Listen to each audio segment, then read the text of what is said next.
Trump is on the hot seat over shocking Texas flood disaster.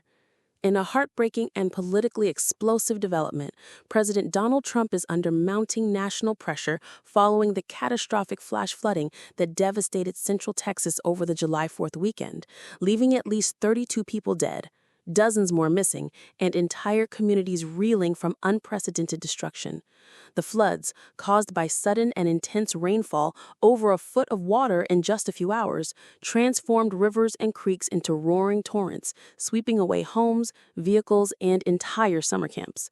One of the most tragic incidents occurred at a well-known Christian youth camp, where multiple cabins were torn from their foundations and many children were swept into the floodwaters. Local officials have confirmed that at least 14 of the deceased were minors, some of whom remain unaccounted for, leaving families in anguish and rescue teams working around the clock.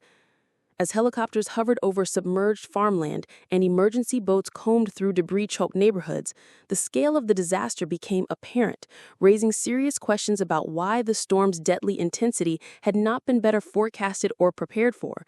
Critics have been quick to point fingers at the Trump administration, highlighting that earlier in the year, budget cuts had significantly downsized the National Weather Service, slashing hundreds of meteorologist positions and delaying upgrades to storm tracking systems that might have improved early warning capabilities.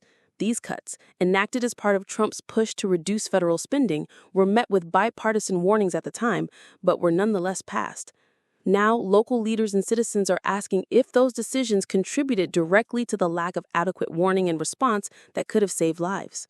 President Trump, responding aboard Air Force One, called the situation horrible and one of the worst flood disasters we've seen in years, and pledged federal support, including the deployment of FEMA teams and the National Guard. Still, his tone did little to calm the outrage coming from both state officials and affected communities. Texas Governor Greg Abbott, while appreciative of the assistance, noted in a press conference that local agencies had been overstretched and under-resourced, implying that stronger federal preparation might have made a critical difference. Meanwhile, personal stories from survivors paint a harrowing picture: families clinging to rooftops, children swept several miles downstream, and parents driving through walls of water to reach loved ones. One woman was reportedly carried nearly 20 miles by floodwaters before being rescued in critical condition, while others were pulled from trees and overturned vehicles after clinging to life for hours. The emotional toll is only compounded by the uncertainty still facing many families awaiting news of missing relatives. As images of the devastation circulate, destroyed homes, collapsed bridges, and grief-stricken survivors, Trump's critics in the media and political arena are calling this a failure of leadership and demanding answers about how emergency preparedness protocols were allowed to weaken under his watch.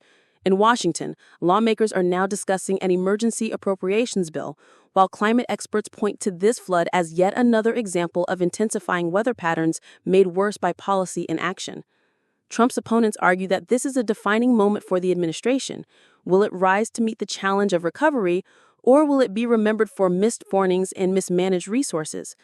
With more storms forecast in the coming week, the urgency is growing, not just for rescue and recovery, but for a national reckoning on climate response, infrastructure investment, and the human cost of political decisions.